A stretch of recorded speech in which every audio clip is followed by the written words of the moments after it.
بسم اللہ الرحمن الرحیم۔ بہت عجیب ہے یہ روایت کہ جس کو علامہ مجلسی نے بہار الانوار میں ذکر کیا ہے۔ امام حسین علیہ السلام ایک گلی سے گزر رہے تھے، دیکھا کہ ایک نوجوان بیٹھا ہوا ہے، ایک نوالا کھاتا ہے، اس کے پاس ایک کتا بھی موجود ہے۔ ایک نوالا خود کھاتا ہے، ایک نوالا کتے کو دے دیتا ہے۔ امام حسین علیہ السلام نے آگے بڑھ کے پوچھا، کیوں ایسا کام کر رہے ہو؟ اپنا کھانا کتے کو کیوں دے رہے ہو؟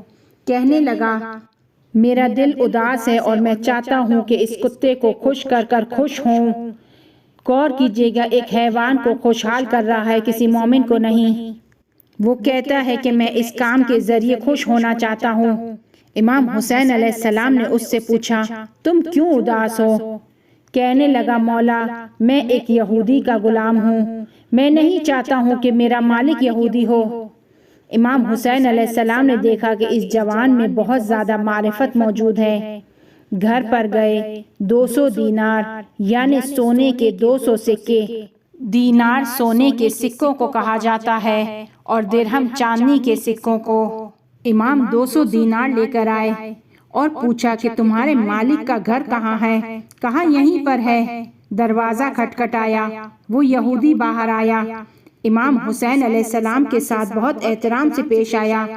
امام حسین علیہ السلام نے اس سے کہا کہ اگر ممکن ہے اپنے اس غلام کو مجھے بیچ دو، یہ 200 دینار لے لو۔ بہت زیادہ تھے 200 دینار اس زمانے میں۔ وہ یہودی بھی معرفت رکھتا تھا، کہنے لگا، اس احترام میں کہ آپ میرے دروازے پر آئے ہیں، میں اس غلام کو آپ کو بخش دیتا ہوں اور مجھے 200 دینار بھی نہیں چاہیے۔ اور یہ جو برابر میں باغ دیکھ رہے ہیں یہ میرا ہے اور اس کو بھی میں اس غلام کو دے دیتا ہوں، آج سے یہ غلام آپ کا۔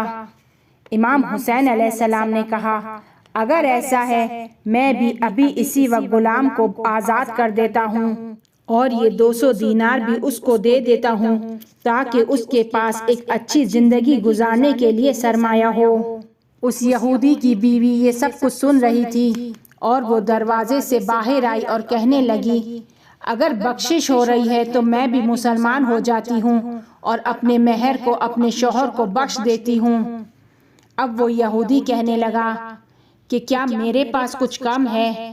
اگر اس طرح ہے تو میں بھی مسلمان ہو جاتا ہوں اور اپنے اس گھر کو اپنی بیوی کو بخش دیتا ہوں۔ امام حسین علیہ السلام کی وجود کی برکت سے ایک غلام آزاد ہو گیا اور اسے 200 دینار اور ایک باغ مل گیا اور 2 افراد مسلمان ہو گئے۔